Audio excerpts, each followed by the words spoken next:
Vamos então conversar com o senador Alessandro Vieira, que faz a gentileza de voltar aqui ao Expresso CNN. Senador, boa noite, bem-vindo de volta. Mona Lisa falando, o senhor me ouve bem? Sim, estou ouvindo muito bem, estou acompanhando vocês. Prazer falar com vocês novamente. Prazer é todo nosso, senador. Vamos lá. O senhor fez essa pontuação de que seria necessário, naquele momento, interromper o depoimento para que fosse feita ou votada a reconvocação.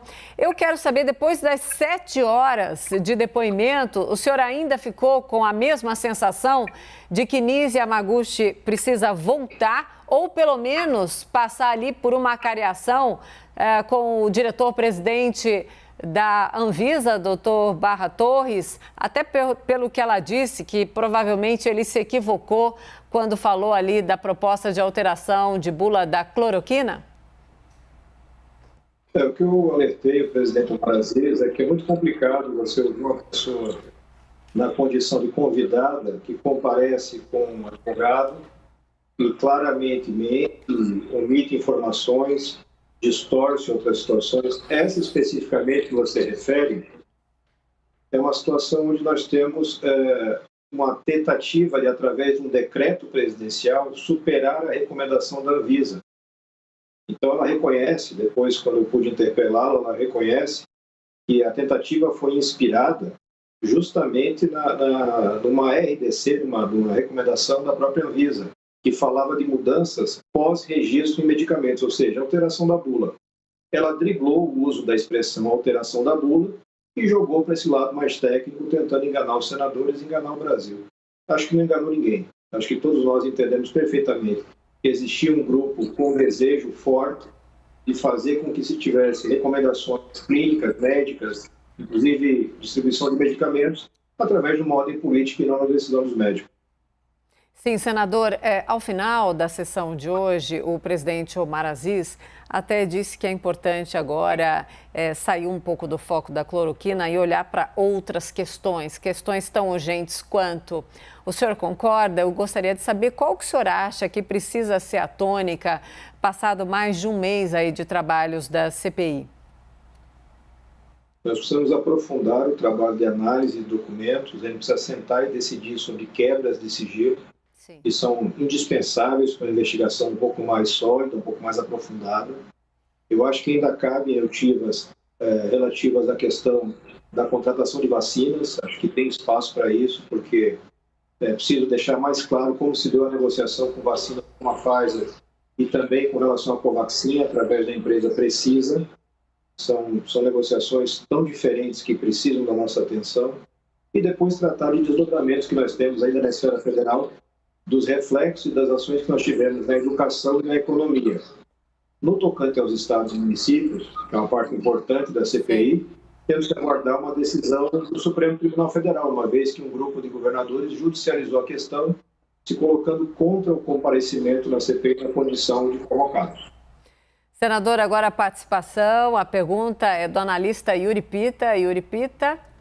Obrigado, Mona Lisa. Boa noite, senador. Obrigado por estar conosco.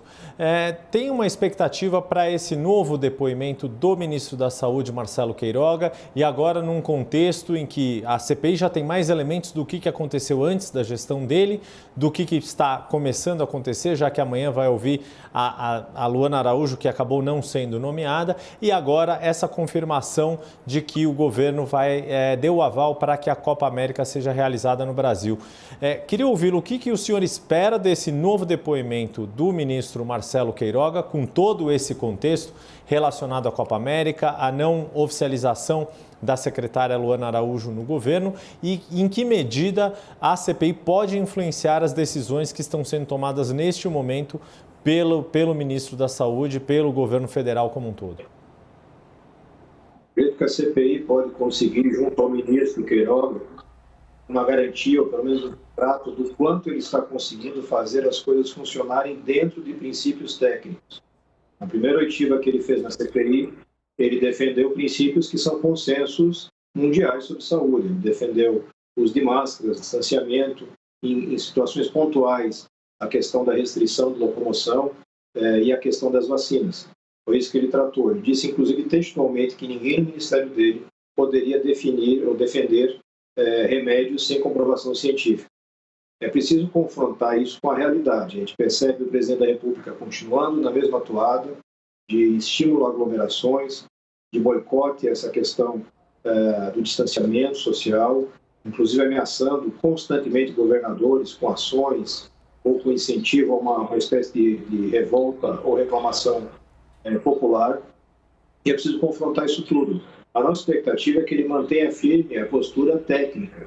Não é possível que esse governo só vá se alinhar com técnicos que, como a doutora Anise, como a doutora Mayra, deixam de lado a ciência e adotam a política.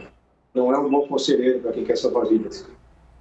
Sim, senador, agora a participação é da analista Renata Agostini. Renata.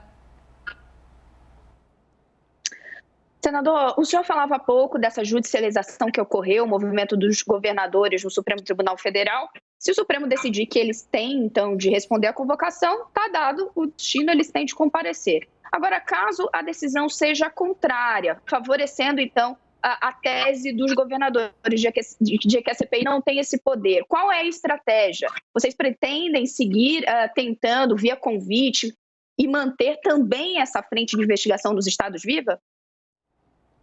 Sim, nós temos o caminho de utilizar os convites, inclusive alguns governadores sinalizaram no sentido da aceitação de convites, mas podemos também convocar secretários estaduais de saúde. É possível contornar essa limitação, caso o Supremo coloque uma limitação, e chegar a ordenadores de despesa, aqueles que efetivamente mexeram com o dinheiro público lá na ponta. O importante é não deixar de tratar de um aspecto da CPI que está no seu requerimento inicial, que está no bojo do que a gente tem que fazer. Não dá para fazer uma CPI pela metade, não seria justo com a sociedade.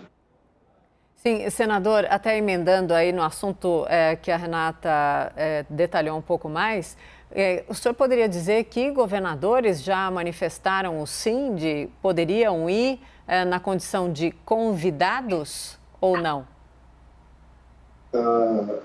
O Fórum de Governadores, através do governador Wellington Dias, lá do Piauí, manifestou que pelo menos um de cada região do Brasil estaria disposto a comparecer.